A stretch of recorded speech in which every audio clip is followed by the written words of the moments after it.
మన జమ్మలమడుగులో అత్యున్నత పరిమాణాలతో Aradhya dental hospital intraoral scanner, laser dentistry, OPG ద్వారా డిజిటల్ ఎక్స్రే తో మన జమ్మలమడుగులో ట్రీట్మెంట్ అందించబడును. ఆరాధ్య డెంటల్ హాస్పిటల్ అందుబాటులో ఆధునిక దంత వైద్యం. కాపు వీధి, జమ్మలమడుగు. నారా లోకేష్ గారు జమ్మలమడుగు నియోజకవర్గం, అది కూడా కొండాపురం మండలంలో పర్యటన ఉందని తెలుస్తూ ఉంది. ఈ సందర్భంగా ముఖ్యంగా కొండాపురం మండలం అనగానే అందరికీ గుర్తొచ్చేది గండికోట ప్రాజెక్టు. లక్షల ఎకరాలకు ఇటు సాగునీరు, పారిశ్రామిక అభివృద్ధి కోసం కానీ ఈ వెనుకబడిన ప్రాంతం అభివృద్ధి చెందాలంటే గండికోట ప్రాజెక్టు చాలా ఇంపార్టెంట్ ప్రాజెక్టు. అలాంటి ప్రాజెక్టు ఈ రాష్ట్ర డెవలప్మెంట్ కోసం, వెనుకబడిన ప్రాంతాల అభివృద్ధి కోసం నిర్మించబడినటువంటి గండికోట ప్రాజెక్టుకు ఎంతో త్యాగంగా దాదాపు 22 గ్రామాలకు సంబంధించినటువంటి ప్రజలందరూ కూడా వాళ్ళ పూర్తి భూములన్నీ కోల్పోయినారు, ఇల్లు కోల్పోయినారు.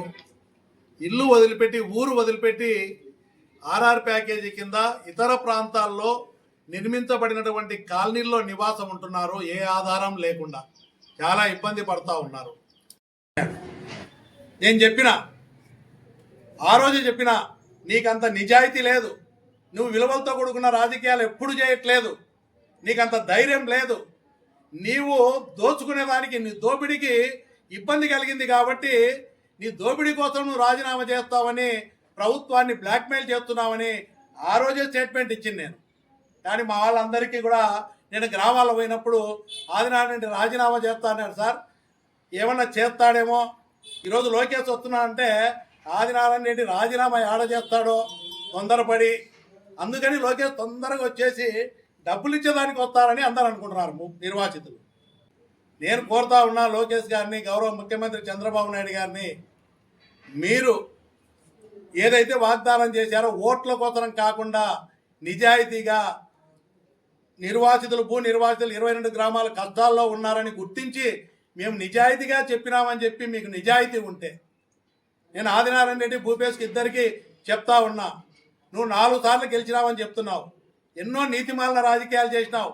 ఏ పార్టీ అధికారంలో కోల్పోతే వెంటనే పార్టీ ఫిరాయించి మాట్లాడే నీవు ఎన్నోసార్లు పార్టీలు ఫిరాయించినావు, విలువలేని రాజకీయాలు చేస్తూ ఉన్నావు. నువ్వు ఎప్పుడు ఏ అవకాశం వచ్చే దానికోసం మాట్లాడుతూ ఉంటావు. పొద్దున్న లేచి అబద్ధాలు తప్ప ఒక్కటి కూడా నిజం చెప్పట్లే. నువ్వు రాజీనామా చేస్తూ ఉన్నావు. నీకు నిజాయితీ ఉంటే, ధైర్యం ఉంటే భూ నిర్వాసితులకు 4 సార్లు నియోజకవర్గంలో నేను ఎమ్మెల్యే గెలిపించారు. ఖచ్చితంగా 12 లక్షలు ఇచ్చేటట్టు అక్కడ ప్రకటన చేపియాలా. 3,25,000 గండికోట నిర్వాసితులకు ఎక్స్గ్రేస్ ఏదైతే ఉందో అది ఇచ్చేనే, లేకుండా రాజీనామా చేస్తాను, అది కూడా టైం బౌండ్ పెట్టి అక్కడ భూములు కోల్పోయిన వాళ్ళకు ఇంకా డబ్బులు ఇవ్వాలా.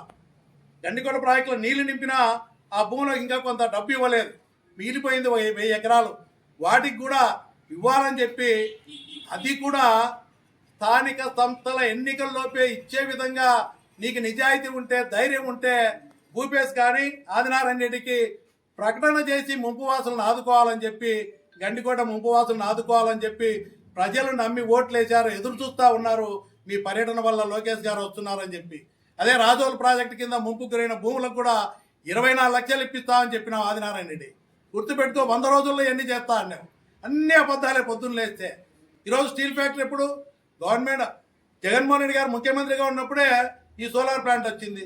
స్టీల్ ప్లాంట్ జగన్మోహన్ రెడ్డి గారు తెచ్చారు, అన్ని మేము తెచ్చినామని చెప్పి పొద్దున్న లేచి అబద్ధాలు చెప్తా ఉంటాడు.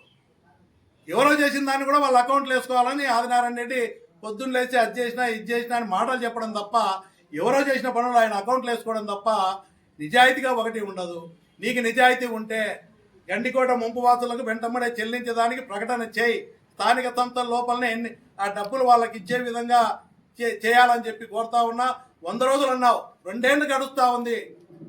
ఈరోజు నీకు మాట్లాడలేని పరిస్థితి, లోకేష్ ముందా ధైర్యంగా చెప్పలేని పరిస్థితి. నీకు ధైర్యము, నిజాయితీ ఉంటే భూపేష్ కానీ లోకేష్, మన ఆదినారాయణ రెడ్డి ధైర్యంగా నిర్వాసితుల కోసం ఇప్పించి ఏర్పాటు చేయాలా. అది కూడా స్థానిక సంస్థల ఎన్నికల్లోపే ఇప్పించాలని చెప్పి నేను కూడా గౌరవ మంత్రి లోకేష్ గారిని నేను కూడా కోరుతా ఉన్నా. ముంపువాసులు చాలా కష్టాల్లో ఉన్నారు.